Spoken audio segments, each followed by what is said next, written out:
we go live, and then we switch over to the OBS software, Open Broadcasting Software, switch sources, check our audio, make sure I'm actually talking to you folks, and go through my various screens to figure out what this little session's going to be about. So anyway, today it's the beginning of the weekend after a couple of days to get myself ready for the move, which was extremely useful.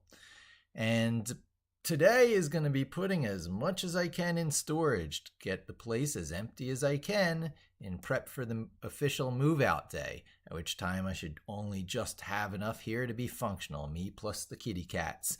And then we'll switch over to the new place and I'll be streaming to you from New York City again.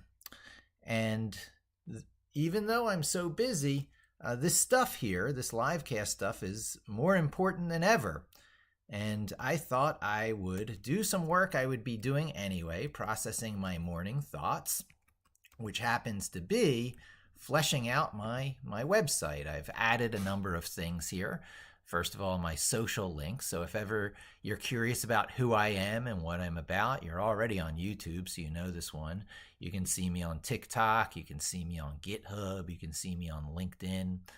Facebook, where it's my Facebook page for Levinix, and my Instagram and Twitter. So come visit me and connect with me in different places. In addition to putting in my social links, it's really what it's about today, which is my Linux, Python, Vim, and Git links. I've only worked on this one now, so I've written the text, and that's what you see staged here. I did my morning, right in the bathtub, writing, and I have now what's going to be going in under this tab here, Vimtrix. And my real idea here is to combine together a number of things in my life, tools, and hit it home with the concept of magic. Because let's see, Linux is kind of like the green thing because it's that sort of tool energy of the big enabling tool. So that's Linux. And probably the biggest part of that message, I think everything, at various points, I think everything is the biggest part of the message. But overlapping with Linux is certainly a big one, which is Python. And that gets written in blue, although some would argue it's another green tool, but we'll put that discussion aside for later. And Linux, Python, and Vim, the red passion. There's so much passion surrounding Vim and text editors that there's no doubt.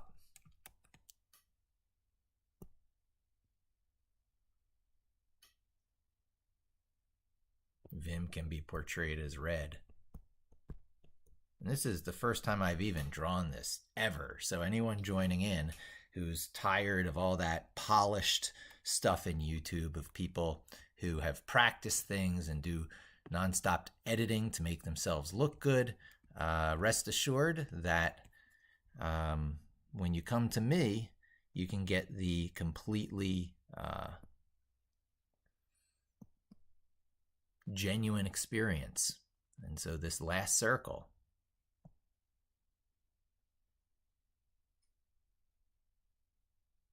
is, as I'm sure you understand, Git.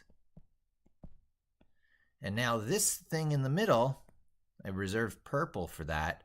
That is where the magic occurs. What should I put there? A little magic hat.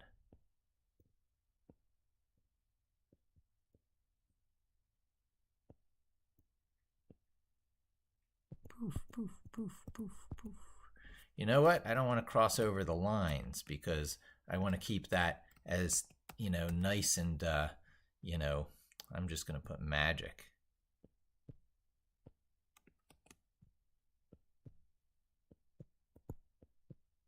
I think that gets it across real nice. Get my pointer off of there.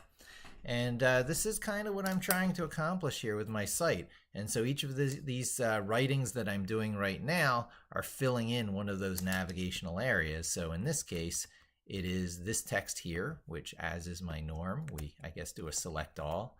I'll get rid of that top line later. And we go over to our daily journal. We paste it in. We paste anyway, even though it is lots of text and it gives you that warning. And we do a Shift V. Cursor might not be on the exact right places. Oh, I wrapped that one.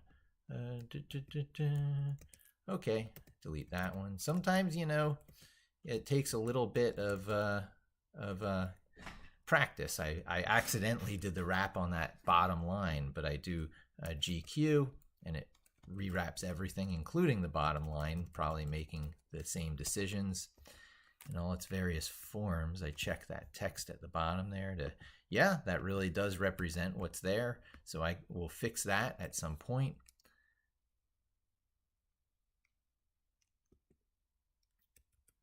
Probably when I get down to reading it. So it's mostly about reading it and then putting it into the site. Once I, you know, have done a few edits, I'll copy and paste this over to a place where it'll be live on the site. I don't want to show this now because with the 0 participants, if anyone actually does happen to join in, you can chime in, reach out to me. I will do my trick of moving this over here so that if you chat to me, I'll see it.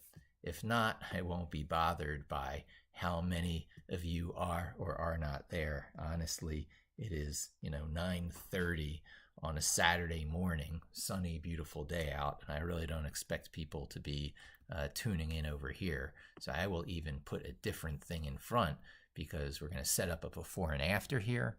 This is Vimtrix, right? That's the before. And I've got a nice text area here where I was working on my global default layout stuff. So if you look in there, you'll see the files I'm editing. I can really remove post hyphen star because none of those are good anymore. They were just backup files as I was doing working. You don't always rely on Git for your backup. Sometimes you just copy paste a file, cd ... vim. Yeah, I'm gonna vim both the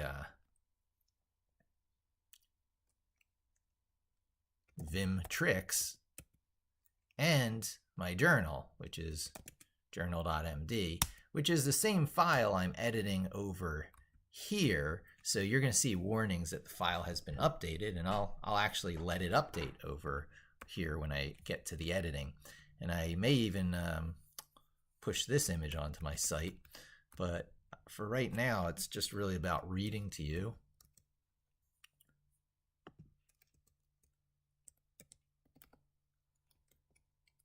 Vim is the best trick in tech and life, period. Education's great, reading for pleasure rocks, but if you're sinking all your energy into video games for their level-seeking dopamine rush, then you must know that you could be having the same fun but bettering your life, even as a kid. This isn't just the adult boring stuff. This is the secret knowledge of an old magician from the magician's own book. If this interests you, read on. Interiors. Now, I am sort of interested in correcting things as I go, even during the reading, because I'm going to be pushing it public in just a moment. The magic trick that is Vim sets you apart. The magic trick that, so sometimes I'm going to want some markdown in here. The magic trick that is Vim, right? The magic trick is Vim.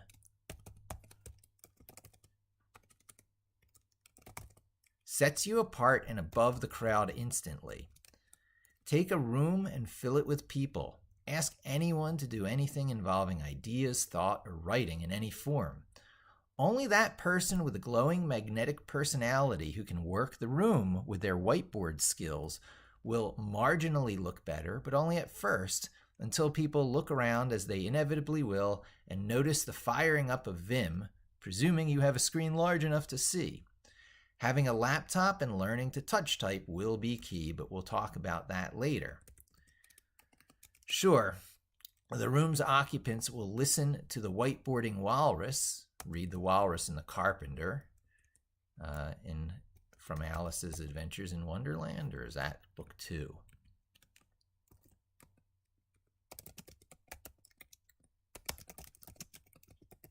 I think that's book 2.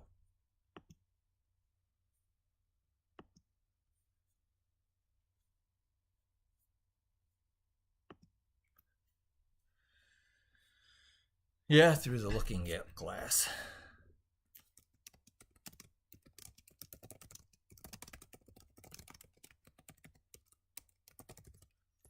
Sure, the room's occupants will listen to the whiteboarding walrus, read The Walrus and the Carpenter from the Looking Glass, almost bullied into it as tends to occur, but they'll take note that there's a genuine wizard in the room.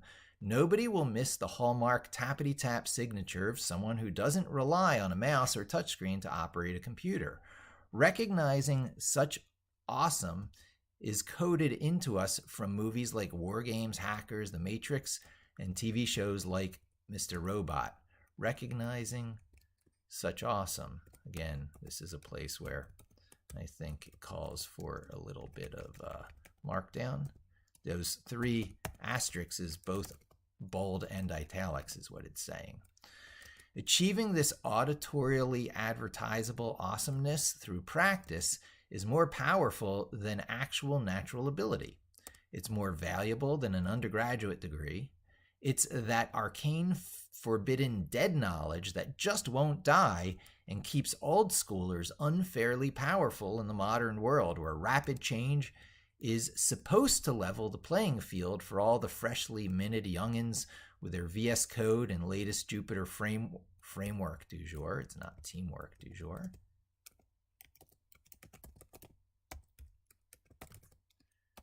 Turning old fogies like me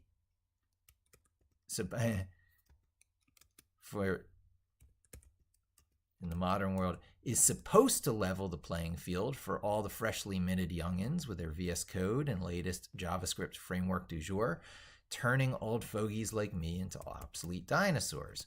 Well, it just ain't happening, and that whiteboard attention bore is going to know it and hate you for it.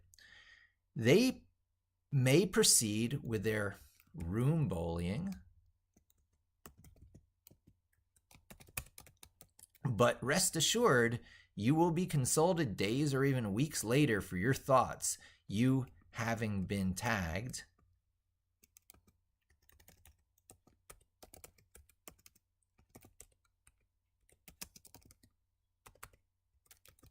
You having been tagged as the bullshit detector.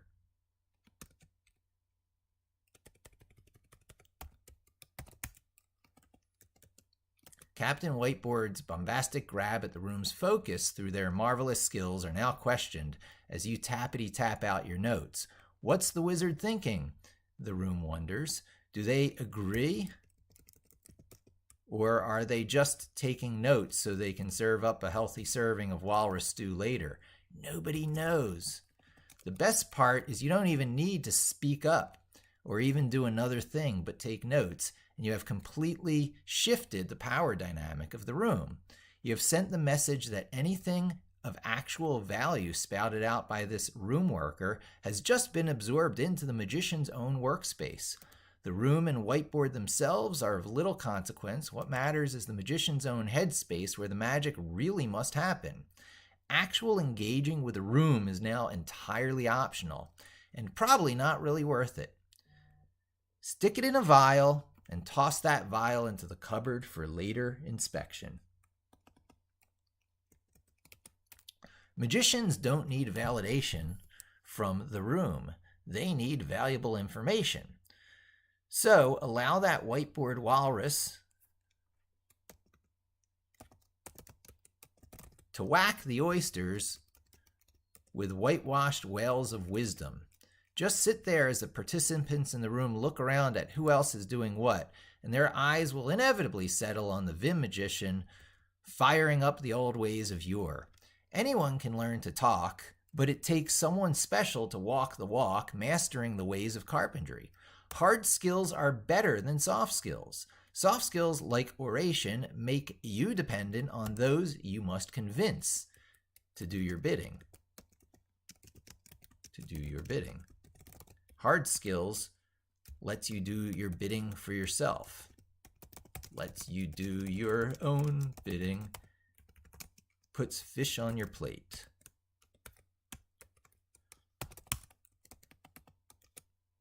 And if the hard skills, mastery of Vim, is most important and should come, not a good sentence. And if the mastery of hard skills is most important, the mastery of hard skills is most important by virtue of how it helps everything to follow.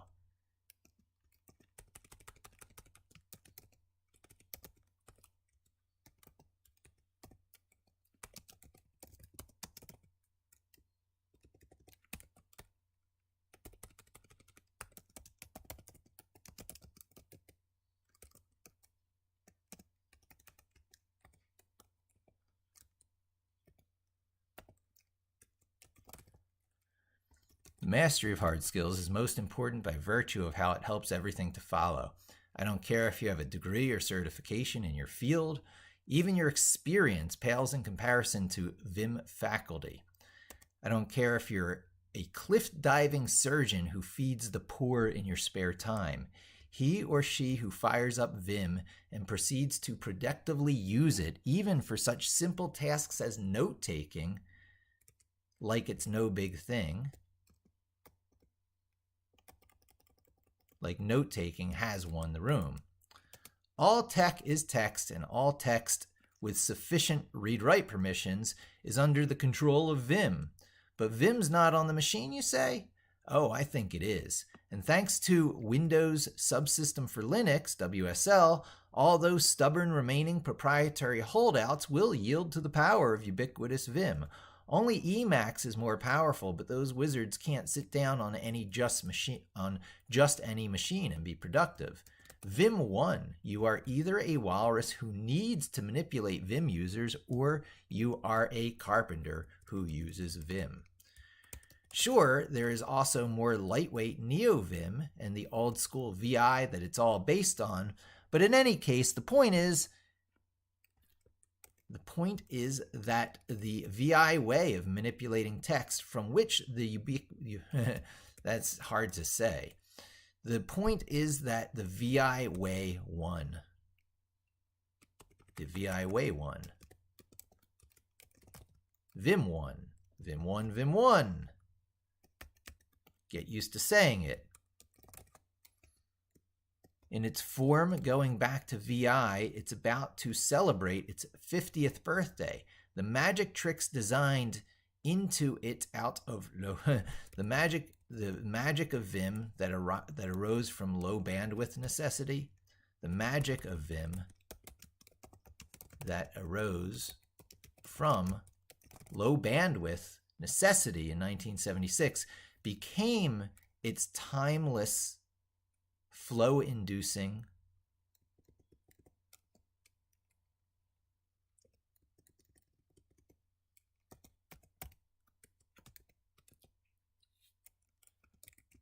musical instrument like consistency and masterability. I don't even know. The idea is that the magic of Vim arose from low bandwidth necessity of 1976. That turned it into a sort of timeless,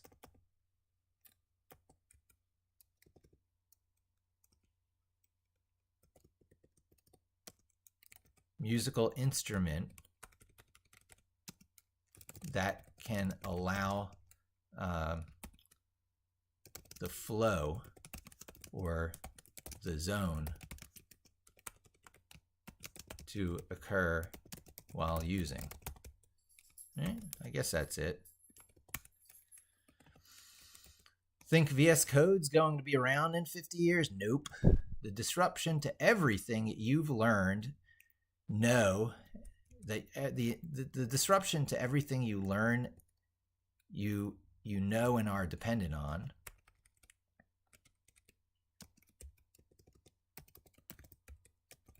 The disruption to everything you know and are dependent on is not a question of if, but rather when. And this is serious stuff because studies show it takes a full 10 years or 10,000 hours to achieve, to reacquire this sort of spontaneous mastery.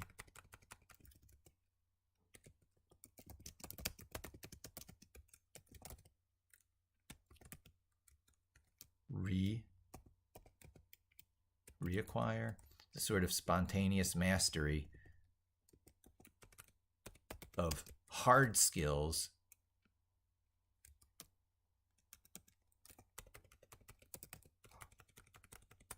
that you lose when your software goes away. Surgery, pole vaulting, text editing, it doesn't make sense in that. I like those words. It's all about muscle memory, such as with surgery, pole vaulting,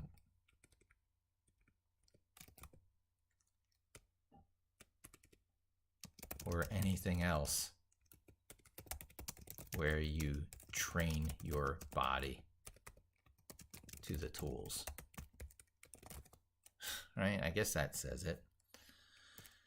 Microsoft doesn't respect your muscle memory. They killed GitHub Atom, text editor that inspired VS Code, and they keep changing the location of the taskbar start menu. They use backslashes and file paths. I don't know why spell checking. Oh, it's fillet paths and file paths. When the rest of the world uses forward slashes. Every time I see a backslash in a file path, it feels like a knife slashing my back. And did I? Nah, that's jinxing. You don't say stuff like that. The rest of the world uses forward slashes. Did I mention the havoc Windows wreaks on Git repos? Git repos by adding a redundant carriage return, by adding an unnecessary ancient, should have been gone by now, an ancient carriage return to every line, ruining software collaboration worldwide. Microsoft added the Linux subsystem to Windows because they had to. Even their might isn't enough to stem the tide of hemorrhaging credibility in an ever more Nix world.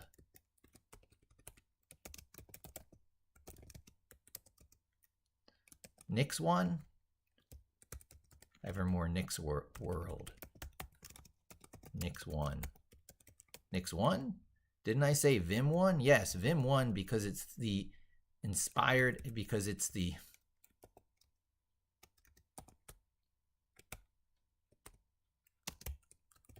Vim 1 because it's the default text editor of the Unix and Linux platforms, collectively known as Nix or StarNix. I hate both variations, so I just use Nix. In a pinch, there's always Vim's stripped-down ancestor VI, which is really the Nix standard and part of the definition of what a complete system actually is.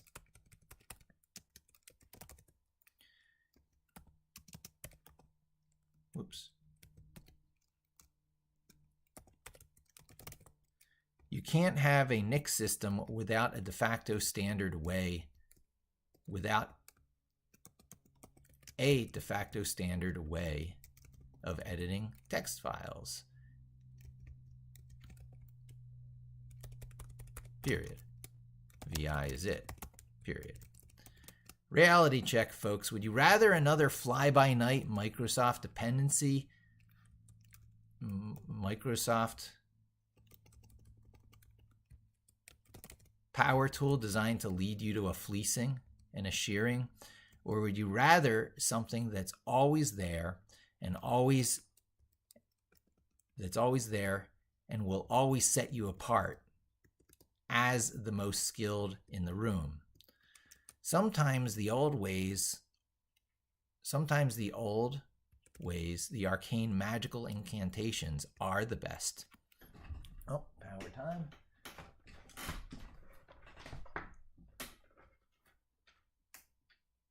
Power, power, power, power, power.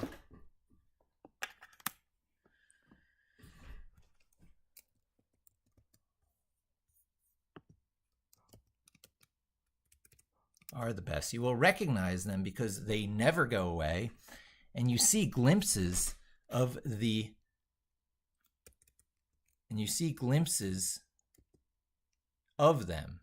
suggesting they're still the hardcore best ways in TV shows like Mr. Robot. Shows that get it right.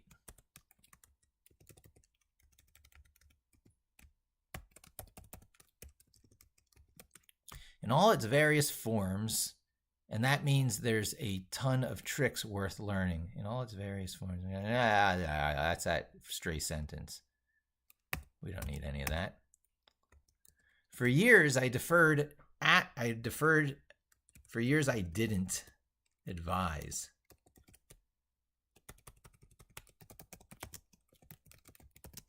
I advised against. For years, I advised against taking up Vim first because of its steep learning curve. I no longer think that. I think that with Microsoft finally making it so easy to have a real Nix terminal, no, PowerShell does not qualify, the time has come, the Carpenter said, to get your butts to Vim. And that's it, right? So now I switch over here. I do bnext. Vim is going to automatically detect that the file's been loaded. I want to open, save it. It's read-only option, so it's in read-only mode. So I guess I'm going to quit out. Then I'll quit out over here. Notice when I quit, any changes I made to my vimrc are going to be uploaded to my GitHub repo. And now I do this again, but now when I go over here, it's not going to warn me against it. So I just copy down, yank, bnext, because it goes around in a circle because it's only the two files loaded, vimtricks. Now I want to add headlines, but I can just whiteboarding.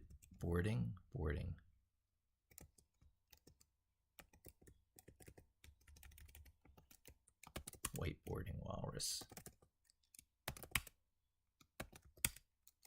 Git commit updated vimtricks with live streamed article.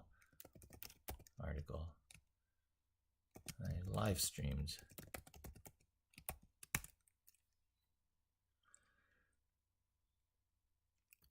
Git push, you can see 244 insertions. That seems about right. And I go to the before and after screen where I had it loaded up. That was right here. You can see it's pretty empty.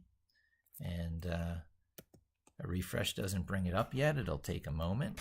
I'll go see if there's anyone joining in. Yeah, probably not. This last few times I've been not capturing people at good hours for the live stream, but I live stream when I'm here. Hey, there are people joining in. So if you have anything to say, chime in, because what I'm going to do next, what my plans are, is just to make sure it updates here. And then I'm actually going to check it. There it goes, vimtricks. It's a little bit tough to read around here. But for the kind of arcane magic I'm advertising, I guess that's okay. I might dim that down so it's not quite so bright. Now, one of the things I really want to check, which I do out here on my phone, you see, is how it looks on different mobile platforms. Now, that's able to be simulated because I can go, say, to my main homepage, right? This is the most important one for checking on mobile because it's got that nifty little trick there. And I can make it small and just check out what responsive does to it. It's pretty good. I'm super happy with how that works. But you can also hit this little one here that emulates various mobile phones, right? You can switch between what mobile phone it's emulating. I'm not even sure if it's a particular phone here. That's just responsive mode in general. You can switch to different phones. But why switch to different phones when you actually have a phone here that you can test it on? And that's where I will reveal to you now, we don't need this anymore, what this lovely little icon here is for. I always forget the name. It's like Power Mirror or something. A Power Mirror. A Power Mirror is the name of the software. And these silly cables now that Apple includes with iPhones, because they don't give you the wall wart for power anymore, right? You have to buy these chargers separately, but they give you this new sort of cable that has a USB-C connector. Now, one of the side advantages is if I plug this into here, you know, the lightning side of this, and then I plug the USB-C into my laptop, watch what App Mirror does. If I have it configured correctly, it should automatically detect it. No? Okay, I'll click it to load it.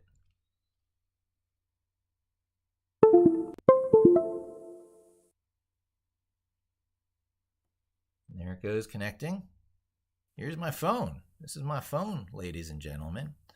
I don't often share my phone with you folks, but I figured in this case, with me testing the different browsers for my site, it was worth it.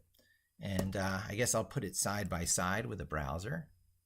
It makes sense. Now, that's a little odd. It puts the frame as separate from the interior. That is very strange. It moves both of them together. We'll get rid of that thing, and I'll put this over to the right as the looking at the web browser version of it. And over here on the left will be the phone version of it.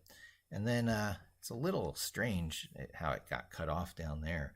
But I'll go into where I keep my browsers. I've got a code and browsers folder here. Go into Edge. And there's how it looks on Edge. Look at how nice and perfectly spaced that is. I'm going to hit refresh. I guess I'm not sure if I can do it. I don't have it on interactive mode. I can control it from here if I want to. Click here to turn on the function to control iOS. I don't really need to control it. In fact, I don't need that. I'd like to get rid of that. Yeah, it should just look like the phone. Now I can control it here from my phone. You know, I could drill into, say, the blog. I could do the surfing, pull up YouTube. You know, this is my site. The little icon for this very stream that's occurring right here. It's so meta. But what I want to do really is keep it on my home page and then switch between some different browsers. I knock that one down. So that was Edge, Microsoft Edge, which seems to render best. Here's Safari. I do a refresh on Safari to make sure it's working. And look at how that vertical centering is not as good as Edge. Here's Edge. Here's Safari. So I have some stuff to do. I use something to reset my CSS for consistent rendering. Here it is, normalize.css. But I do not have much faith in normalize.css, or perhaps it's just a flaw in the browsers. It's hard to say. Now here's Chrome. And I'll do a refresh on that.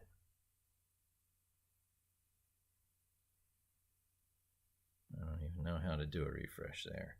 All right, but it's good enough, right? So now I can do Chrome, Safari, and Edge. Here's Edge. Look at that. Look at that nice spacing, right?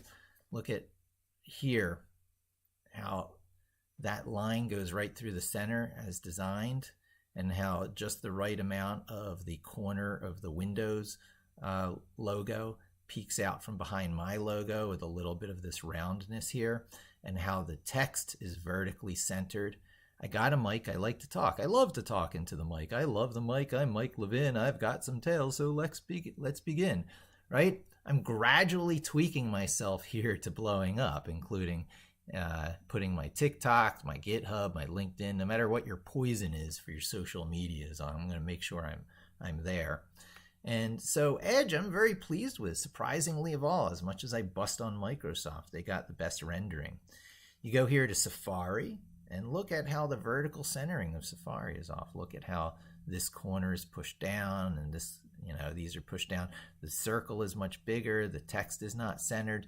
So I'm thinking that might be a function of normalized JS, that's just plain wrong and not doing the reset that it should, or that the browsers are truly that unequal. Edge, Safari, and Edge, Safari, and Chrome. Chrome is no better than Safari. Safari and Chrome are the losers as far as rendering from what I indicated in the HTML, or at least in the markdown that gets transformed into HTML. So for anyone who's following this stuff, I didn't I did write a lot of this. It's not terribly different, but this is my whole homepage. And, things get transformed into HTML. Like these tags down here, I definitely did not put in these tags down here. And if you look at the code that I did put in, this is my homepage. So my styles are sufficiently different on my homepage that I do a bunch of style sheets here that don't get used anywhere else on the site. And then I go into the poem right here. But there are no end HTML tags at the bottom. There's no end body tags. There's no end HTML. And that is the kind of stuff that the Jekyll system kind of steps in and inserts. That's, what makes it so that web dev is much easier. And so Safari and Chrome are the losers on the browsing contest, and Microsoft Edge just does such a better job doing what I have actually laid out and intended here. It's very precise control that I defined in the CSS that allows this.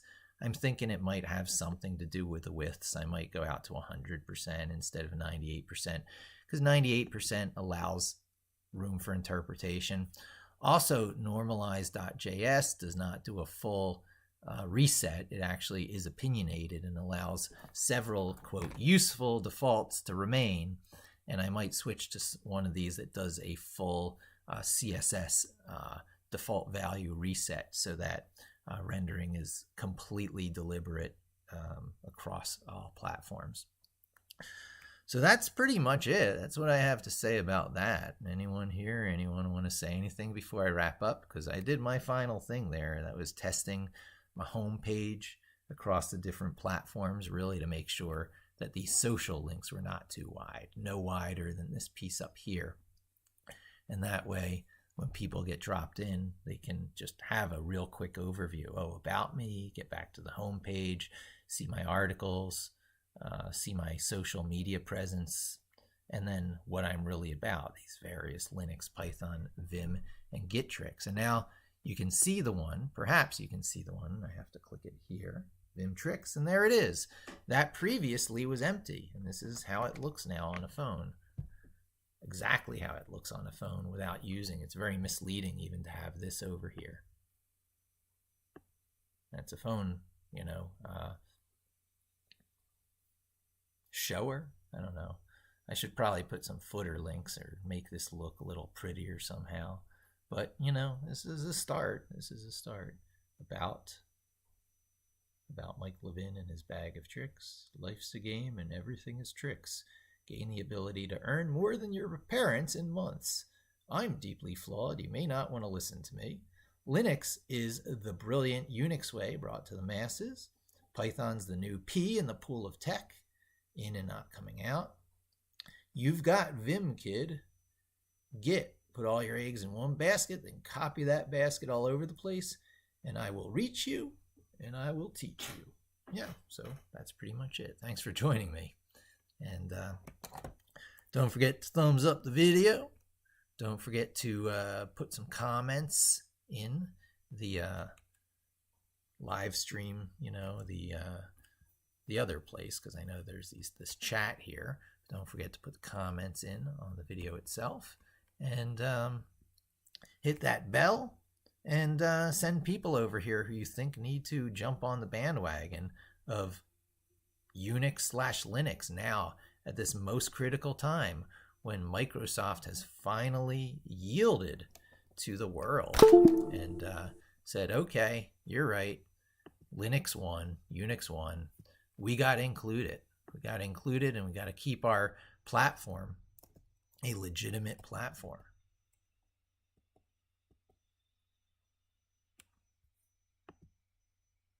Boop-a-dee-doop.